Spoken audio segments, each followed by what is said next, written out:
E aí, você já tomou alguma decisão hoje? Eu tenho certeza que sim. A gente vai falar disso hoje e vai falar também de resiliência em gestão de riscos. Eu sou Fabrício Souza, fique comigo aqui no Papo com o Especialista.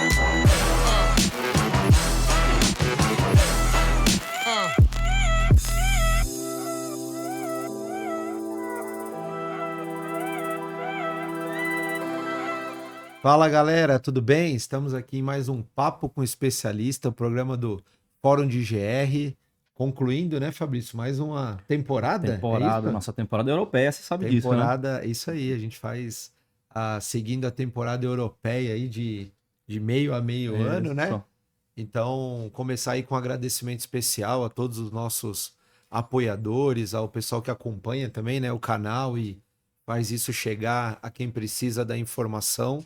Então, nosso muito obrigado aí especial a essas pessoas que estão conectadas aqui com a gente, consumindo esse conteúdo tão importante, né? Exato. Um agradecimento também aos nossos participantes aqui, ao Marcos que está aqui conosco hoje e a todos que já tiveram nas edições anteriores. E eu convido você a assistir as outras edições também que estão no passado, mas estão aqui no YouTube, os outros canais do Fórum de GR.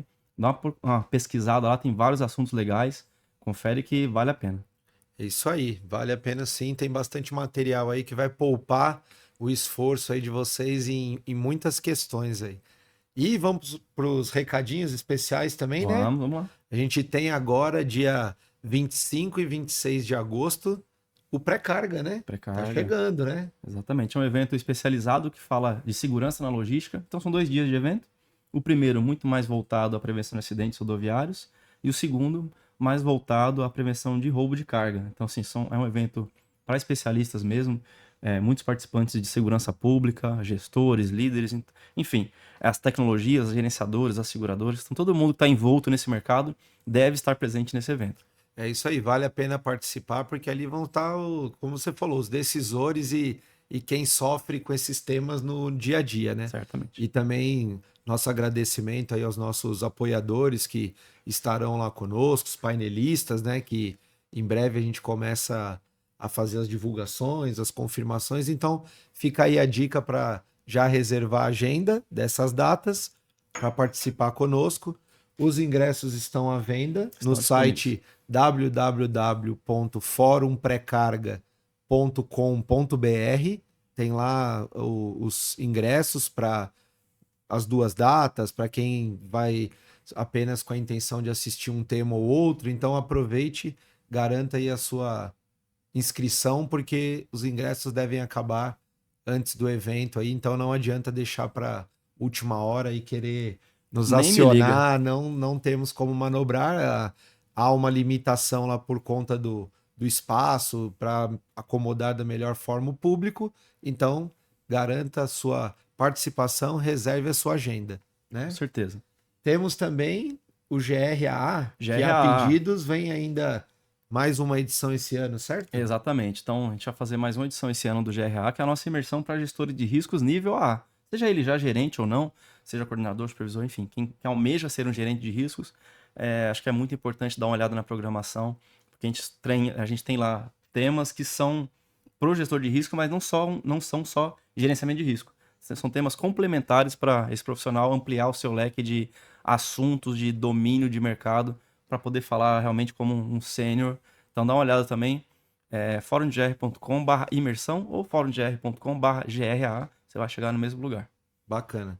Esse programa foi criado com a colaboração dos principais demandantes do mercado. Então, pessoal de seguradora, corretora, transportadores, embarcadores, enfim, que lidam hoje com o gerente de risco, né? Independente da empresa que ele está, nós fomos ouvir o que falta nesse profissional para ele se conectar mais ao negócio, né? Exato. E saber como vender as suas entregas ali, os diferenciais. Então, esse programa foi montado em cima dessas respostas, ou seja, torna o profissional um pouco mais aderente aí, mais É, e, diferenciado, e vamos pensar assim, atualizados. né? São temas que, coincidência ou não, são temas que a gente viu em pesquisas internacionais que são novas demandas para um profissional, principalmente para um gestor. Então, acho que vale a pena conferir lá.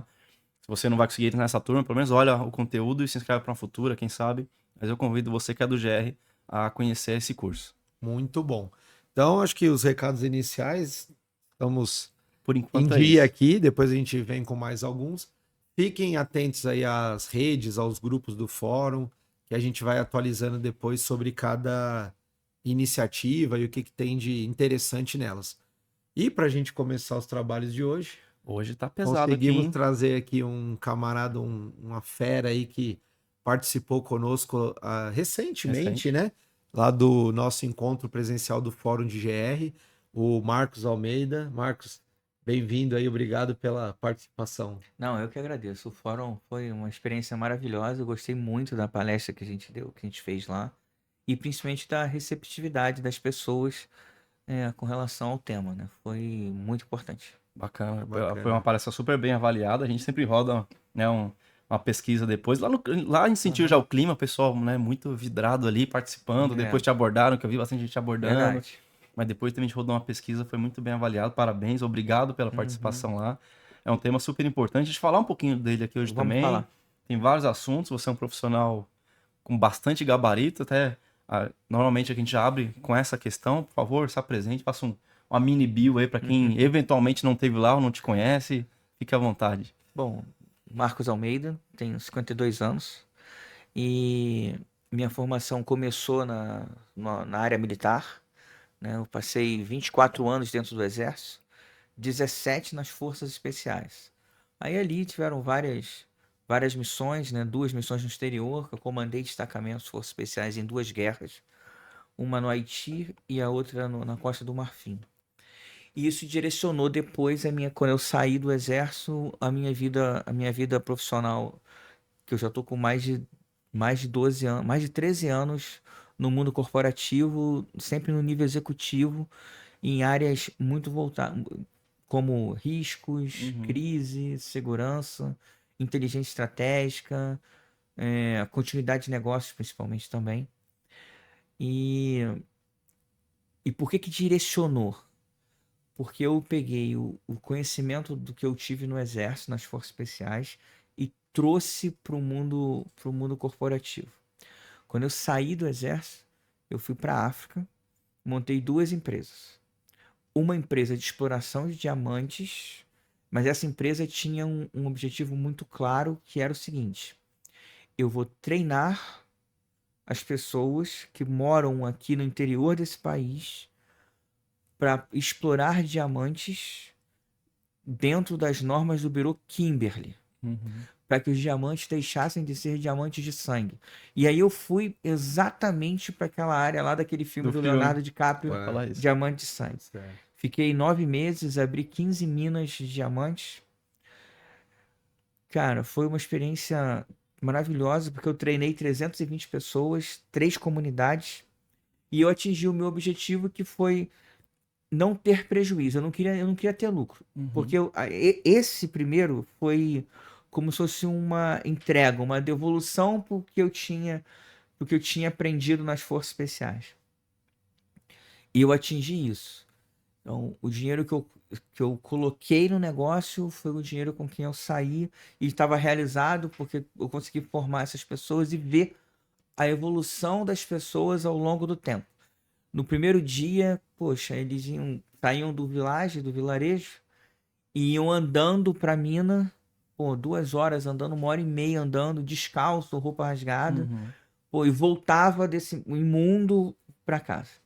No meio desses 9 meses, todos já estavam de moto, todos já estavam indo com uma roupa para ir pro trabalho com E a outra para mochilinha, voltar. aí uma roupa para trabalhar, e a roupa que ia voltava, mas conseguia tomar banho lá no que eu criei uma área lá de como se fosse de apoio, né, para que eles pudessem além de guardar as coisas deles, fazer as necessidades e assim por diante.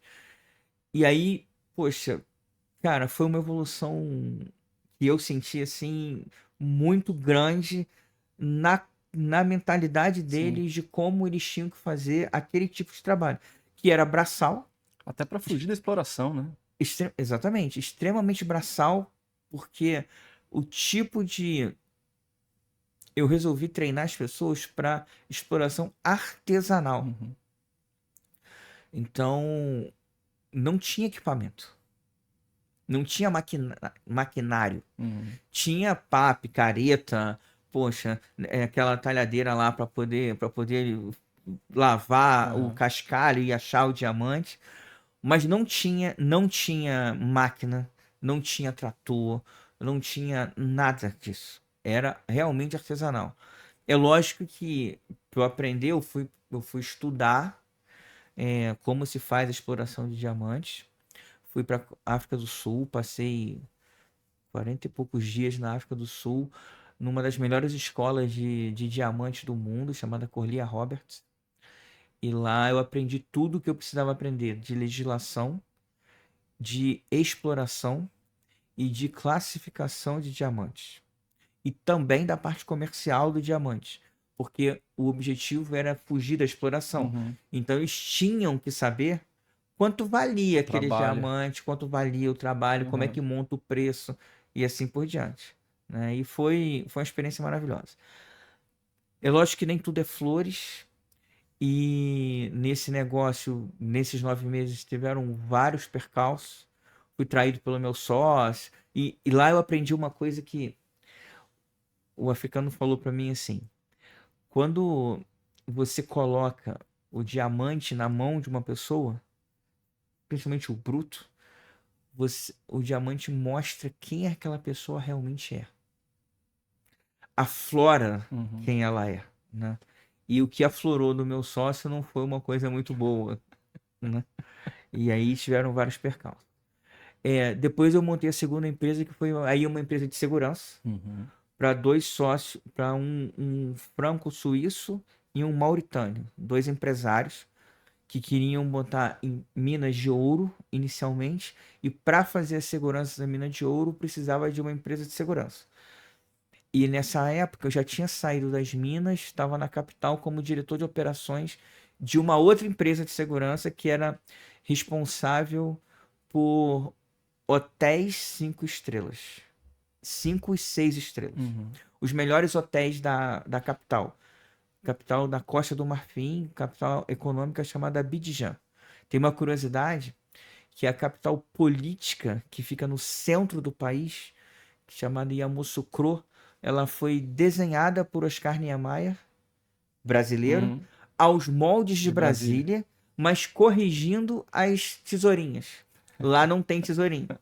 Mas o conceito de é, locais, aqui vai ser só bairro, só moradia, aqui Aham. vai ser só o trabalho, aqui vai ser As só comércio, conexões, né? vai ser as Aham. conexões igualzinho. Então, no momento que você chega, você se sente assim, cara, o brasileiro, né? Aham. Aham. Poxa, eu já Conheço esse conheço isso lugar. aqui, É. mas não é, porque É. a mente traz Aham. para o conceito de Brasil.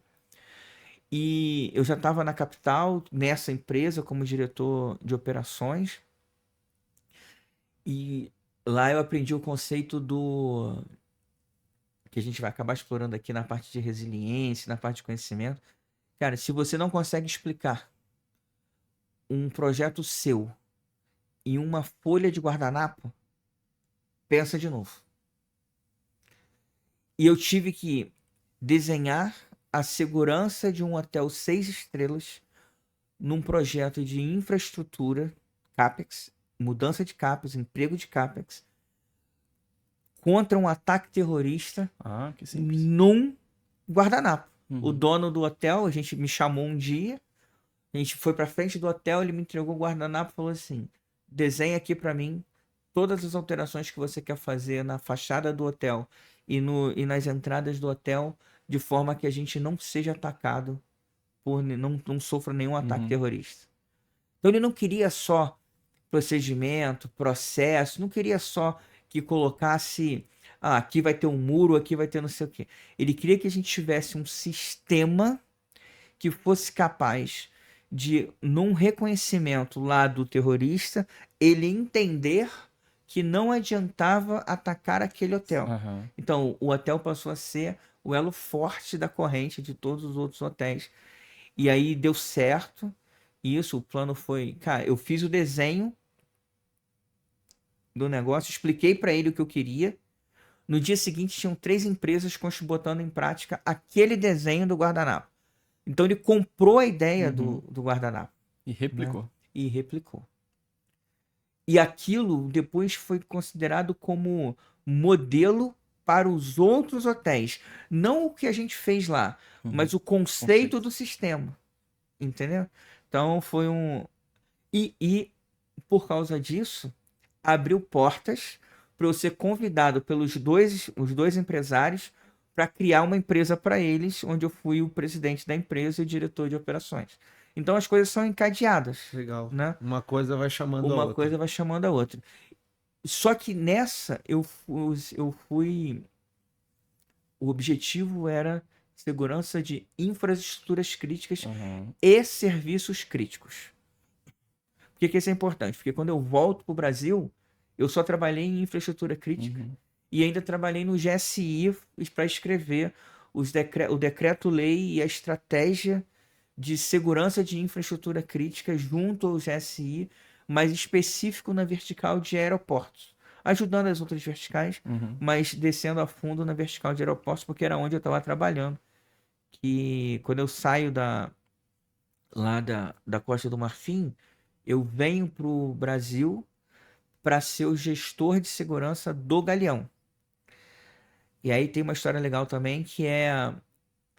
Poxa, eu não tinha experiência nenhuma em aviação, né? Zero. Como é que eu ia ser? Esse foi o questionamento do diretor que estava fazendo a entrevista comigo. Se você não tem experiência em aviação, você não conhece nada da legislação, por que você acredita que você tem condições de ser o gerente executivo de segurança do segundo maior aeroporto da América Latina?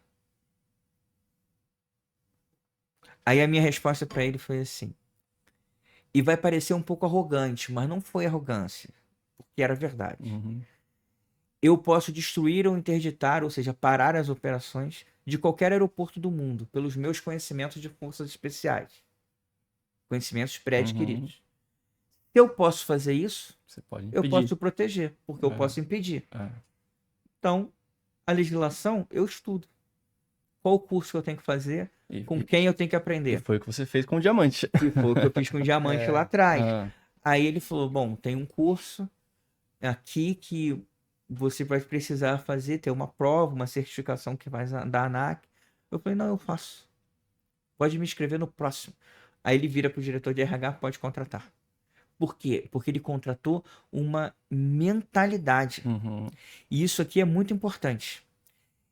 Eu prefiro contratar pessoas que têm a mentalidade correta do que a pessoa que parece que tem a competência certa. Competência você treina, certo? Competência eu treino. Competência eu treino. Adequação à cultura eu treino. Mas ele tem mentalidade correta? Ele é uma pessoa que vai agregar valor à minha equipe?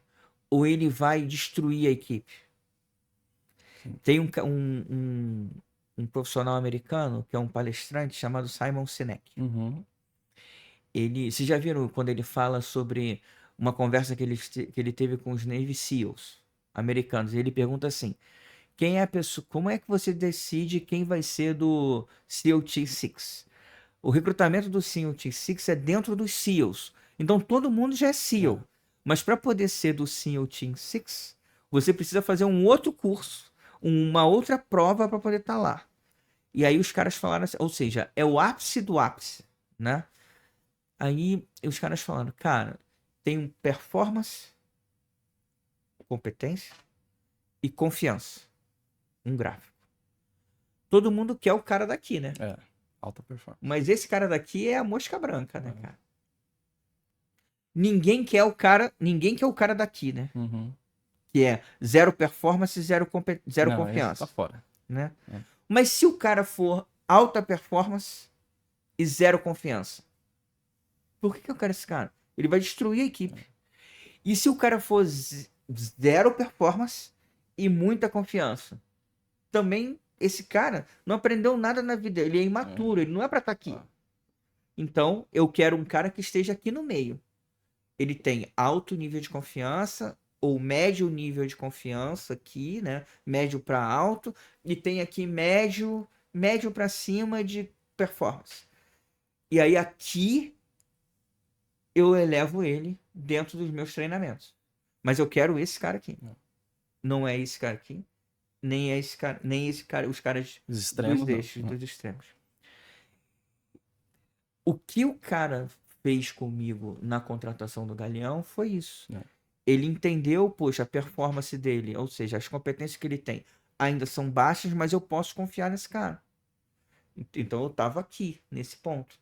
E aqui, quando eu fui lá e estudei e fiz e fui adquirir os conhecimentos, eu comecei a subir nessa régua aqui e aí fui indicado para trabalhar no GSI e assim por diante. E aí também provavelmente se mostrou uma questão que a gente busca muito aqui, que é a capacidade de se adaptar ao novo ambiente. Você já era um profissional sênior, certo? Já tinha uma carreira longa de militar, né, numa força especial que não é no topo do topo, como você mencionou. Então, acho que provavelmente ele queria te testar assim. Esse cara vai se adaptar ao meu terreno? Ele vai conseguir trabalhar com os profissionais que eu tenho aqui. Essa era uma dúvida. Isso, né? Você entra no terreno, não pode trocar o time de cara. Não, a maioria das empresas que eu trabalhei, no Galeão eu cheguei, a equipe já estava montada. É lógico que na medida que eu fiquei 5 anos lá, o tempo foi passando, eu fui trazendo algumas peças. Algumas pessoas importantes para mim que eu queria agregar valor à equipe. Mas eu não mudei a equipe. Eu agreguei valor à equipe. Na CCR, porque eu saí do Galeão e fui para a CCR Aeroportos. E aí o desafio era outro. Eram 16 aeroportos pequenininhos, espalhados em 7 estados diferentes. Cara, é completamente diferente de gerenciar um aeroporto como um Galeão, que é um monstro. Igual Guarulhos, um monstro. Mas, poxa, agora você tem aeroportos espalhados no Brasil. Características completamente diferentes. Início de concessão. Culturas completamente... Início de concessão. Nesse caso, eu montei a equipe do zero. Errei em alguns casos? Errei. Trouxe pessoas que não se adaptaram ao tipo de trabalho. Mas foi tudo muito bem. Não tivemos problemas. Poxa, a maioria dos caras já estão já em outros níveis, já conseguiram crescer. Isso é uma outra coisa que eu gosto muito de fazer em todos os projetos que eu passo. Para mim, o meu sucesso é quando eu consigo formar os meus liderados de forma que eles cresçam na vida, tanto na vida pessoal, mas também na vida profissional deles. Eu não quero que chegar, eu sou o gerente executivo, eu sou o superintendente, encontrei um cara lá que é o analista, ou é um supervisor, ou um coordenador, e ele vai ser coordenador, supervisor o resto da vida. Não, eu quero que ele seja um gerente, eu quero que ele seja um coordenador, eu quero que ele cresça na vida. E eu acompanho os meus diretos de todos os lugares que eu passei, eu acompanho até hoje. Cara, onde é que você tá?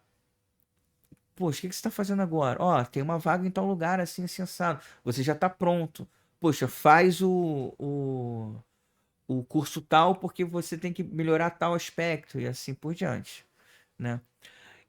E cada lugar que eu fui, eu consegui agregar conhecimento e principalmente fazer conexões que abriram portas de melhores e portas às vezes até mais complexas, com um nível de risco maior e assim por diante, como foi o último projeto que eu participei, que foi da Supervia.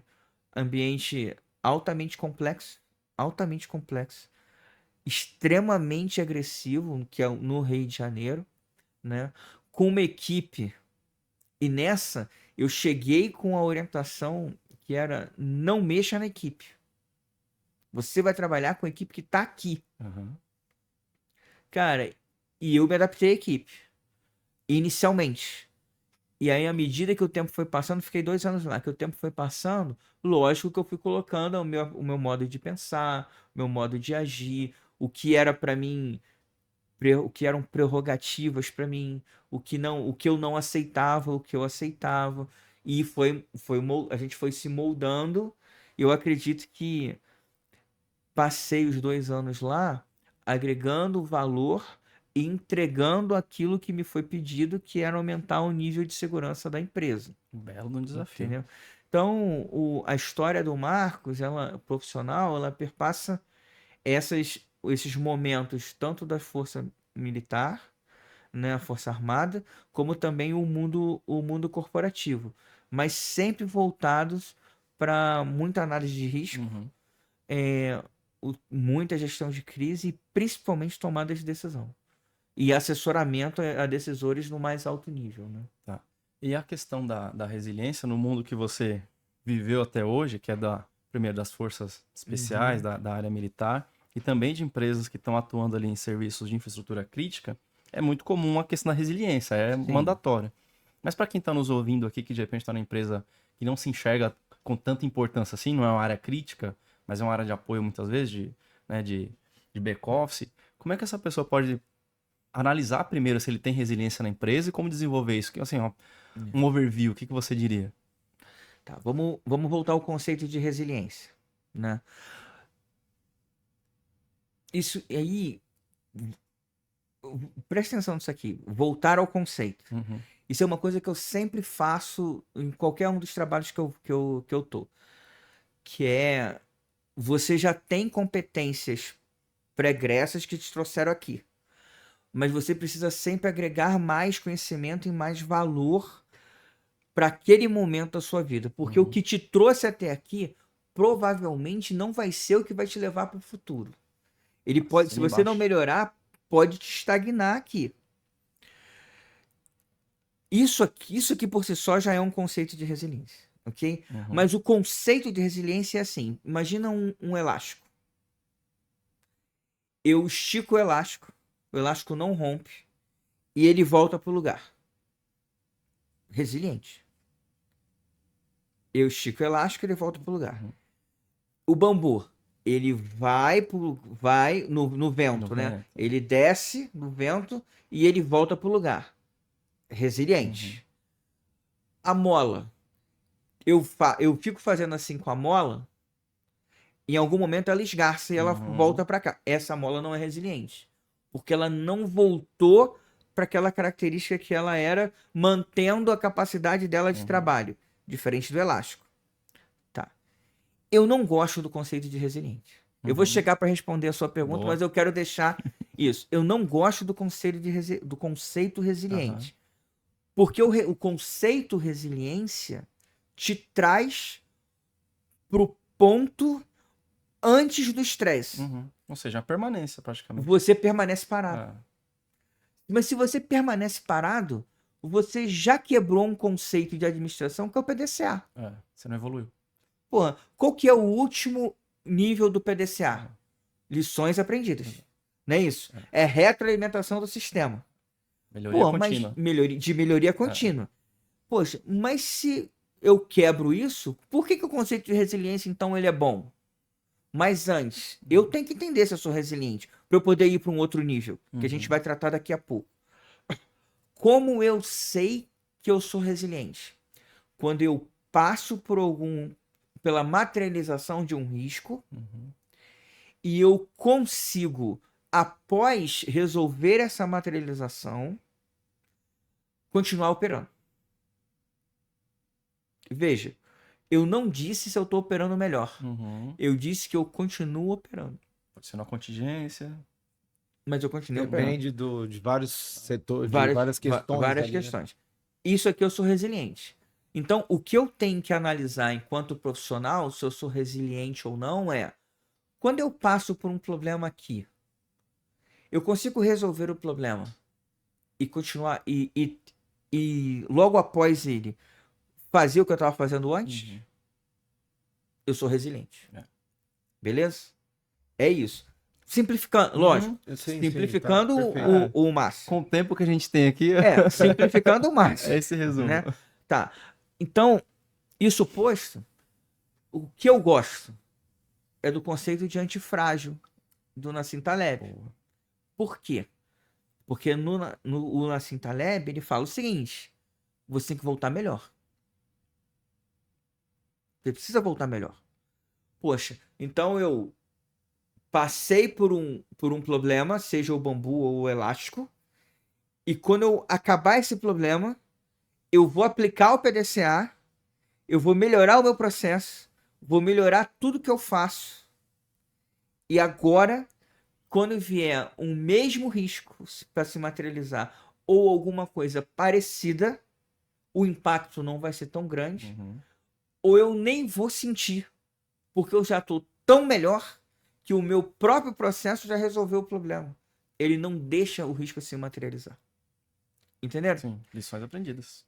Então, lições aprendidas, é a importância, mas é porque a gente...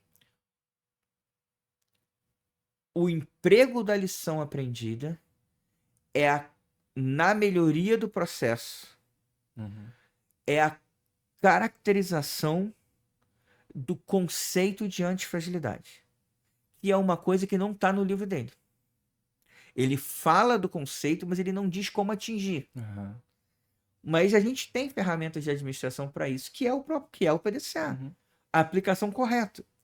Mas quantas empresas realmente aplicam o PDCA? Até o nível da lição aprendida modificar o seu processo. São poucas. Poucas. E é responsabilidade de quem? De todo mundo. Não é só do gestor de risco. Não é só do gestão de crise. Risco e crise, para mim, são complementares e não concorrentes. Isso é importante demais a gente falar num ambiente como esse, que é para gestores de risco, gestores de segurança, até gestores de crise. Cara, não existe concorrência entre risco e crise. Existe complementariedade. Risco. No conceito de gestão de risco, o meu principal movimento é identificar e mitigar os riscos para que eles não se materializem. Exato. E é isso, não é isso? Sim. Tá. Se eu sou um cara que eu vejo todos os riscos e não deixo eles se materializarem, não tem crise. gestão de crise. Não precisa ter. Isso significa que o cara mais interessado no resultado positivo de uma gestão de risco é o gestor de crise. E ele precisa acompanhar. Acompanhar o quê? Acompanhar os trabalhos do gestor de risco, o trabalho da mitigação, os planos de ação, para poder entender se os riscos estão realmente sendo mitigados ou não. Então, tem dois tipos de análise que se faz. O gestor de risco faz a análise da eficiência dos planos de mitigação de risco. O gestor de crise, ele acompanha com o gestor de risco as taxas de ineficiência. Porque na medida que a taxa de ineficiência aumenta, aquele risco está mais próximo de se materializar. A probabilidade aumenta. A probabilidade aumenta. Quando materializa, não é mais mitigação de risco. Porque a materialização de um risco virou transforma-se em um evento. Um evento concreto. Né? Um evento concreto. Que não existia antes. Por quê? Porque ele estava sendo mitigado. Se é um evento concreto, eu preciso fazer a gestão desse evento. Quem faz a gestão desse evento, tratando como incidente, é um gestor de crise. Então é como se o bastão passasse numa corrida de revezamento. Ele passou para esse cara aqui. Mas a gestão do incidente a gestão do evento, a gestão da crise, precisa ter um acompanhamento do gestor de risco, porque as decisões tomadas para resolver o evento podem criar novos riscos ou influenciar riscos que estão sendo mitigados por decisões. Então, o gestor de risco, na gestão de crise, trabalha em paralelo como um guarda-chuva, para que a gestão daquela crise foque única e exclusivamente naquele evento específico, enquanto o risco está ali olhando o guarda-chuva como um todo. Outros temas, Então, outros eles não são riscos. concorrentes, eles são complementares, são sucessivos e complementares. Entende? Mas eu vejo no mercado um certo receio entre os dois profissionais de que um pode tirar o trabalho Ou do outro, invadir ou invadir a área de do responsabilidade. outro. Não existe isso. Não Perfeito. existe isso.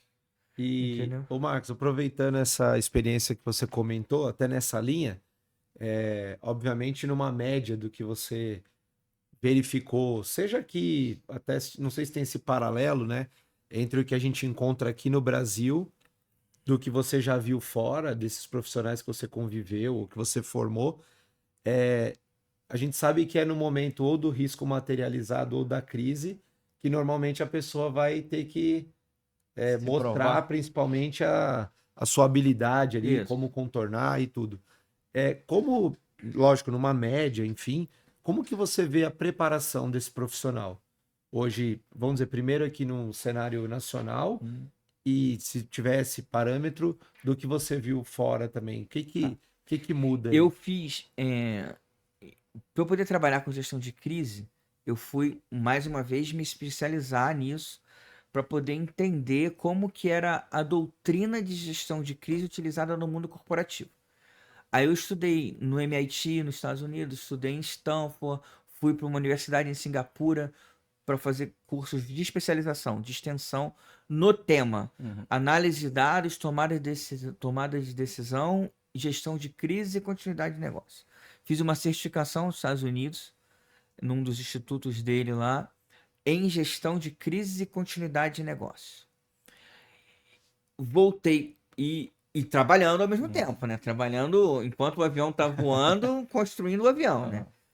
E hoje eu vejo o seguinte: o Brasil tem excelentes gestores de crise.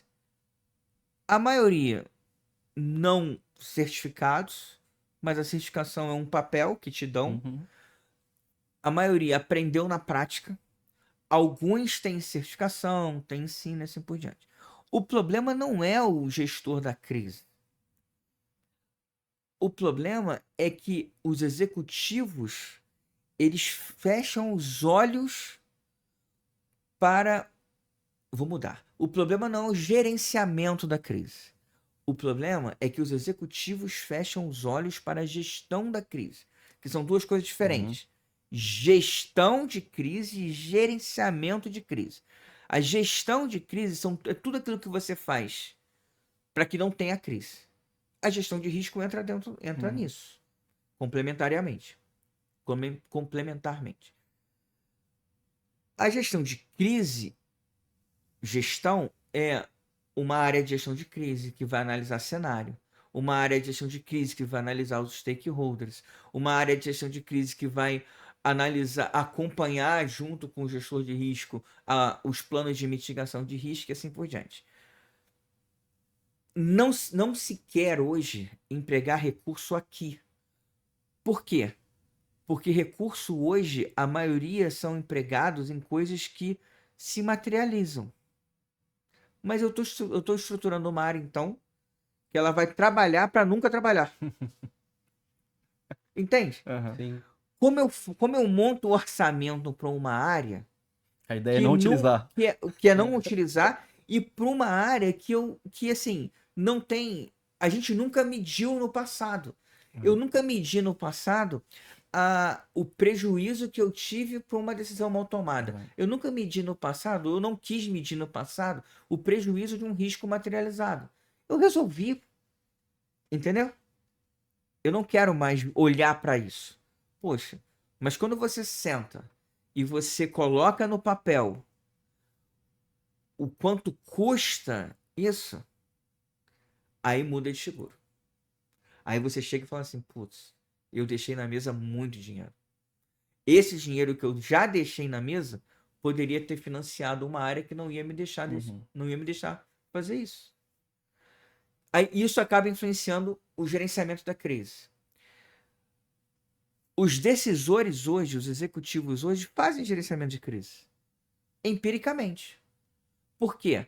Porque eles são pagos para resolver problemas. Não é isso? Eu contrato um executivo, um diretor, um superintendente, um gerente executivo, eu trago ele do mercado para dentro da minha empresa, e dependendo da função, independente da missão dele, da função dele, é assim.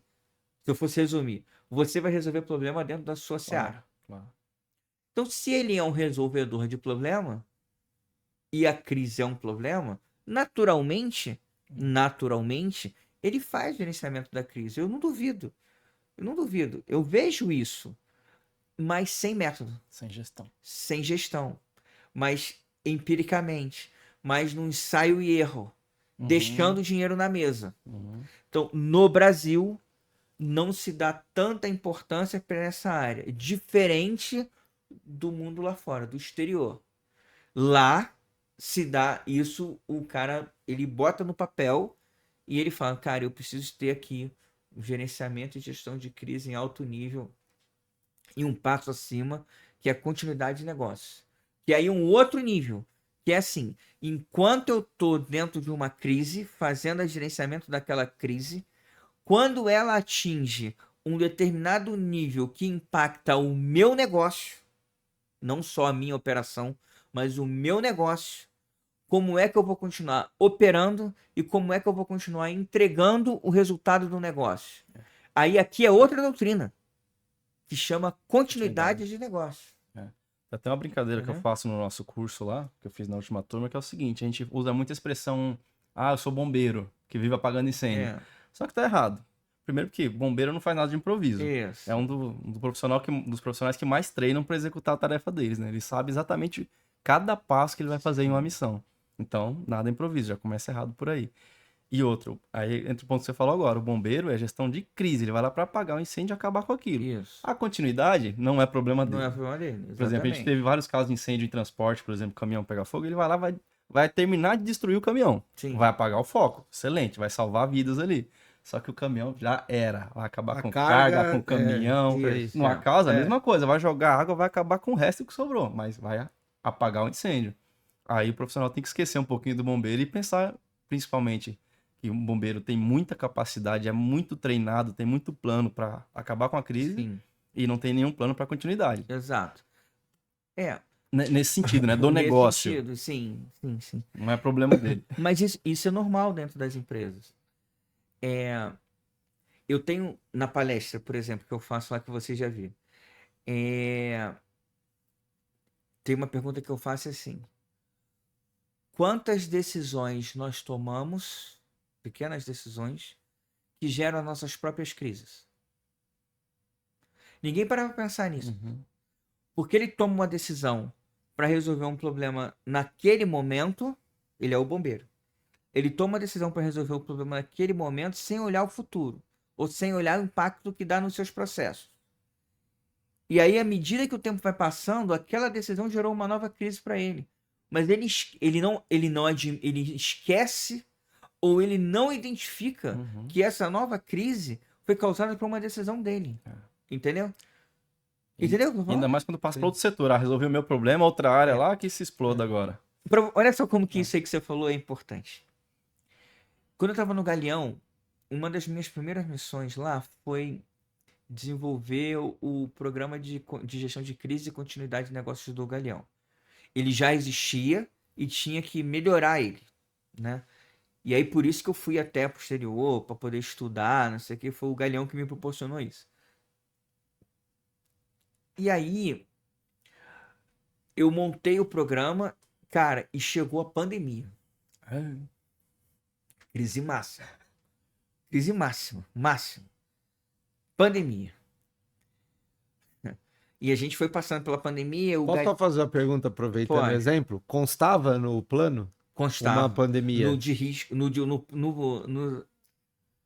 no gestão de risco, tinha um Tinha risco, um era risco era um mapeado. cisne negro. Uhum. Interessante. Ele era um cisne É negro. um dos poucos casos que eu vejo essa leitura. A Constava. maioria das pessoas que eu já conversei colocava ali como talvez nem estava no radar. Não, tava. Que legal, bacana. Tá, mas estar em aeroporto internacional é até coerente. Uhum. Porque o aeroporto internacional passa Você gente já do passa mundo inteiro. automaticamente, Então né? é uma porta de entrada de vírus, de não sei o quê. Então, naturalmente, isso. Mas não Essa como. proporção, talvez. Não é. Tava lá, pandemia, mas estava lá embaixo como um cisne negro. Não era nem um vermelho, era um negro mesmo, assim. Pô, baixo impacto, baixa probabilidade, aham. não sei o que. Só que aí quando ele se materializou, ele pum, ele era um vermelho, um negro, né? Pum, lá ele foi lá para cima com o impacto. Na verdade, a gente viu que o impacto era muito alto. No Galeão, a gente continuidade de negócio. Lá ficou muito claro para mim quando eu estava fazendo o programa, até por um input da KPMG, de qual era a importância do acompanhamento das ações decorrentes de uma decisão para as diversas áreas envolvidas na solução dessa decisão. Olha só, eu vou falar de novo. Eu tomo uma decisão. Essa decisão, para ela poder se materializar, vão ter várias ações que precisam ocorrer para ela se materializar. Essas ações vão impactar de áreas diferentes, né? Eu preciso acompanhar o desenvolvimento dessas ações Nas outras áreas. em todas as áreas. Porque vão ter áreas que as ações vão ser imediatas, que vão uma área operacional é uma ação imediata, ela acontece naquele momento, naquele dia, ou ela vai demorar 2 dias para acontecer. Mas uma ação do jurídico pode ser que aconteça só 3 meses depois. Pô, uma ação financeira vai repercutir 2 meses depois, ou vai repercutir no próximo demonstração de resultado. Então, cada um tem um timing diferente. Não é isso? Então, eu tenho que acompanhar todas as áreas. Por quê? Isso eu aprendi no MIT. Talvez a decisão mais difícil de se tomar numa gestão de crise é determinar que aquela crise acabou. E a responsabilidade disso. E ninguém faz isso. Sabe por que não faz isso? Porque quando eu tomo essa decisão, eu, gestor, eu já acredito que a decisão resolveu o problema. Então agora eu passo para o próximo problema. Por pior que seja a crise, eu tomo a decisão e aquele problema, o problema que gerou a crise, quando ele cessa, os efeitos dele cessam. Olha só, eu não resolvi ele por completo, mas eu cessei os efeitos. A poeira baixou. Para mim, decisor, eu já resolvi o problema. As ações decorrentes estão acontecendo, mas para mim eu já resolvi. É como se fosse assim, eu não preciso mais estar na sala. Então agora eu vou para uma outra sala, qual o próximo problema? Mas está errado. Está errado. Já tem efeitos em curso ali. Tem efeitos em curso. E eu tenho que acompanhar isso aqui até para saber o seguinte: o que eu projetei como resultado da minha decisão vai acontecer? Ou tem uma das ações que foram deduzidas que está em curso, está levando a gente para um outro lugar, para um outro momento. Acho que o exemplo claro disso são os casos de desastre com barragem, né? Que Pronto. o efeito se arrasta por muito tempo. Exatamente.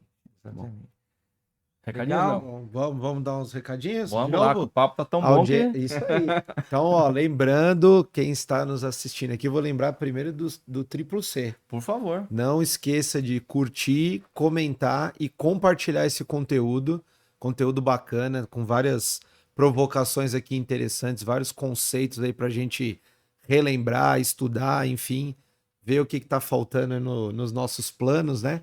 Então, não esqueça aí do triplo C. No final, vamos fazer também aquele... Para quem fizer a regrinha de ouro Vai aí ter do triplo C, sorteiozinho? vamos fazer Vamos lá. um Vamos fazer o quê? sorteio do um ingresso duplo? Ah, você tá Eu demais, hein? tô Generoso. cada Tá programa, bom, tá vamos lá. bom, tá bom. Então, ó, para quem cumprir aí essa etapa de comentar no Instagram ou Instagram LinkedIn. ou LinkedIn, Vai ter uma foto lá do nosso belo convidado. Você comenta lá, perfeito. não é que... Pode ser no YouTube também, mas é melhor lá Depois no você deixa no LinkedIn. final, né, Marcos, os seus Isso, contatos, eu a vou gente deixar põe, um né? QR Code para poder falar. Tá Eu bom, vou falar um pouquinho depois da mentoria e eu vou deixar um QR Code. tá Boa, bom, mas também tá no perfeito. LinkedIn, Marcos Almeida, né? No LinkedIn Sim, tá assim. Marcos Almeida. Isso aí. Não deixe Marcos de, com U. não deixe de seguir, depois vai ficar aqui o contato para ajudar. E então, quem quiser participar lá com a gente do pré-carga, uma boa forma de você garantir a sua participação também é ser agraciado aí no nosso sorteio, comentando então no post do LinkedIn ou do Instagram e também compartilhando esse conteúdo aí com quem precisa e curtindo lá no YouTube para fazer aparecer para mais gente, para quem se Exato. interessa pelo tema, né? E se por acaso você tá assistindo ou ouvindo isso aqui em alguma plataforma de áudio, segue a gente, né? Não custa nada. E você vai ser também notificado das próximas edições com outros convidados também legais. Tem edições passadas que eu já comentei que tem temas muito relevantes. Então fica o convite, você que está porventura assistindo e não segue o canal do fórum, faça isso agora. Tá bom, perfeito. E lembrando, dias 25 e 26 de agosto, teremos lá o pré-carga, né? Primeiro dia falando sobre... Em Barueri, falando sobre... Primeiro dia sobre a prevenção de acidentes ou Se sinistros possível, de Marcos, esteja trânsito, conosco né? lá. Eu vou assim. Muito interessante, um tema que vem ganhando cada vez mais importância na área de gestão de risco no transporte de carga. A gente sabe que hoje os prejuízos são muito maiores, né, mesmo financeiros, do que o roubo de carga, então isso precisa ser tratado com toda a atenção que merece. E no dia seguinte, em sua 10ª edição, né, o Fórum Nacional de Prevenção ao Roubo de Carga. Então, reserve sua agenda, garanta sua participação em www.forumprecarga.com.br. Veja lá o ingresso que você prefere, garanta sua participação. Tem condições bacanas para quem participa conosco, né, Fabrício? Quem está nos A gente nossos sempre grupos, está alertando, né? quem está nos nossos grupos recebe ali quase que diariamente links com desconto. Mas tem uma dica também para quem eventualmente não está no grupo, que é o seguinte: todo post que a gente faz, que a gente aparece falando do pré-carga, eu deixo lá escondidinho um cupom limitado com algumas unidades para você adquirir seu ingresso com um cupomzinho bem maroto também, bem aquele descontinho legal. Bacana.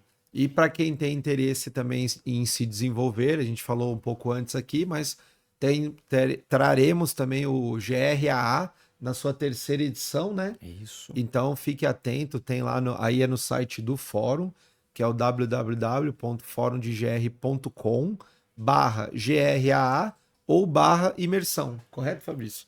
É isso Vai aí. ter lá o programa, uma ideia de como Tem já funciona. todo o cronograma lá, a gente conta com 2 dias de imersão presenciais e também as masterclass que são feitas online previamente. Então você tem aí mais de 20 horas de conteúdo e uma opção também de fazer o acompanhamento após o curso. Então assim, olha a programação que é bem legal. Bem legal. A gente já teve alguns convidados que vieram aqui, participaram lá como alunos e como mentores também.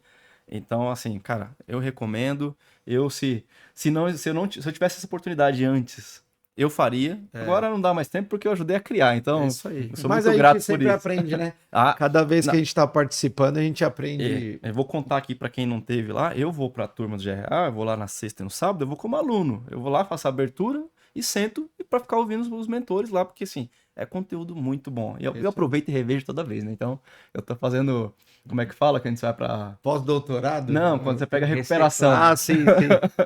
Achei que você já ia falar que você já está pós-doutorado no Não, tema eu aí. tô na recuperação. Todo semestre eu faço de novo. E as trocas são muito boas, né? O próprio nível das turmas, enfim, então a gente sempre aprende muito mais ali, isso é muito bacana. Então, veja lá, reserve a sua agenda também, se programe, tá lá, já tá com a agenda definida, Já né? tá, agenda definida. 25 e 26 de setembro. 25 e 26 de setembro, então, ó, confirmado Dá aqui tempo. pela produção, já se programe e participe lá, tenho certeza que vai ser um diferencial aí muito interessante. E dentro do que a gente vem conversando aqui, assim, o papel da educação na formação, acho que sempre é válido destacar. Você é um cara que teve muita Sim, oportunidade. exatamente. Oportunidade, você teve desafio de estudar, né? Que nas forças especiais É. você tem que estudar O tempo inteiro. na porrada, Não, é o literalmente. tempo inteiro. O tempo inteiro. A rotina de um operador de forças especiais é... Se você não está em missão, você está se adestrando, e dentro do adestramento tem a capacitação doutrinária, em que um dá instrução para o outro das atualizações que estão acontecendo, tanto em combate como da parte doutrinária. Então, é o tempo inteiro estudando, o tempo inteiro treinando, o tempo inteiro Praticando. adaptando, praticando. E no mundo corporativo, quando a gente traz isso para o mundo corporativo, acho que essa é a dica de ouro para qualquer profissional. Você não... Mas segura ela aí, segura aí. Deixa eu, Ó, ó, deixa eu ó, fazer, deixa eu aproveitar então e fazer o gancho. Solta a vinheta. Toda vez que a gente, lógico, a gente poderia ficar falando aqui, mas a gente tem um compromisso de horário aí que a produção daqui a pouco já começa a chutar a canela aqui. A gente sempre faz mesmo essa provocação, que eu até brinquei contigo no briefing lá, acho que não tem aquela bala de prata, né, que vai ser uma coisa única, mas a gente sempre pede isso porque a gente criou isso daqui justamente porque a gente não teve acesso lá no nosso início de carreira, enfim, então não tinha conteúdo, não tinha onde você buscar, não tínhamos as fabulosas inteligências que hoje ajudam bastante quem sabe pilotar ali. Enfim, então a gente criou isso aqui justamente pensando em deixar esse legado de informação, etc. E a gente sempre traz essa provocação, porque tem quem tá nos assistindo e tá pensando, pô, gostei da explanação aqui do Marcos, gostei do que o Leonardo comentou, o Fabrício, e vou entrar para essa área. Então a gente sempre pede para o nosso convidado fazer um exercício como se ele pudesse voltar lá no início de carreira e dar uma orientação. Não precisa ser uma dica de ouro, mas algum ponto que você acredita que vale a pena destacar para quem está nesse momento. Estou pensando em dar um próximo passo na minha jornada aqui de desenvolvimento e vou para a área desses malucos aí. O que você diria para esse profissional? Então, eu fiz, há pouco tempo atrás, eu fiz uma reflexão sobre o momento de vida que eu estava, principalmente o momento profissional e a trajetória. E mais uma vez pensei, poxa, como é que eu posso contribuir para que outros profissionais cheguem ou tenham... Eu posso contribuir com um tijolinho lá na melhoria profissional dos outros profissionais. E da minha também, porque a troca é sempre... Você sempre aprende alguma coisa quando você está trocando conhecimento, né? E aí eu escrevi um livro chamado Tornar Simples o Segredo das Decisões Complexas e Estruturadas. Acho que vocês têm, acho que eu digo, né? E montei a palestra, o Efeito Invisível das Decisões, e 2 mentorias. Mentorias voltado para processo decisório. Melhoria do processo decisório de cada pessoa. E eu montei da seguinte maneira. Eu não vou ensinar você a decidir. A gente vai estudar junto o seu processo de decisão. E dentro do seu processo de decisão, a gente vai junto melhorar o que precisa melhorar ou o que deve melhorar, ou potencializar alguns pontos fortes. Neste processo vem a resposta do que eu acredito que é mais importante.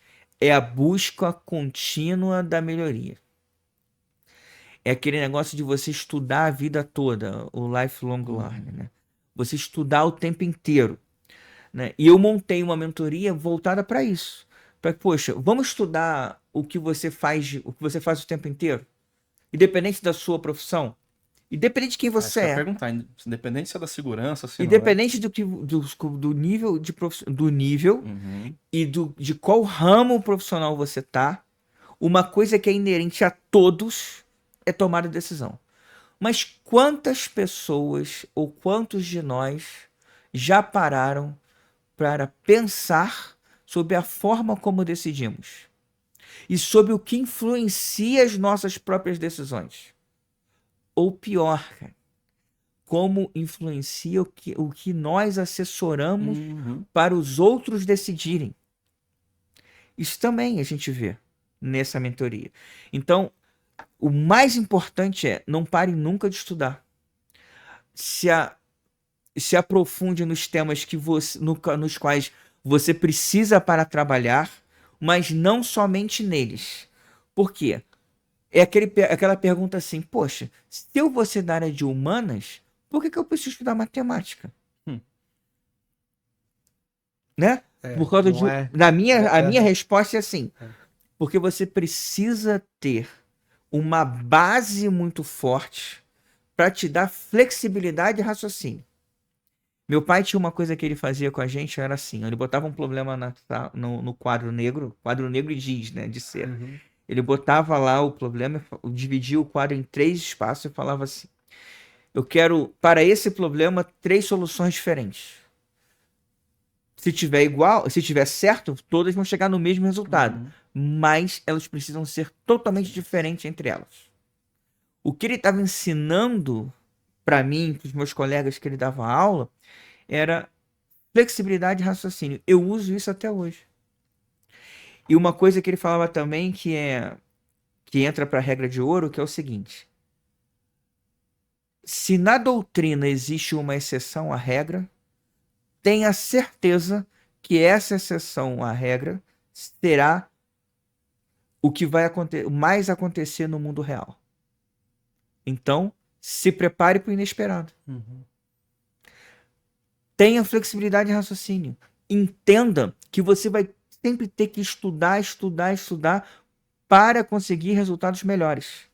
Então a dica de ouro é: nunca pare de estudar, nunca pare de trocar conhecimento, participe de fóruns que tem pessoas que têm alguma coisa para te ensinar e acredite, todo mundo tem.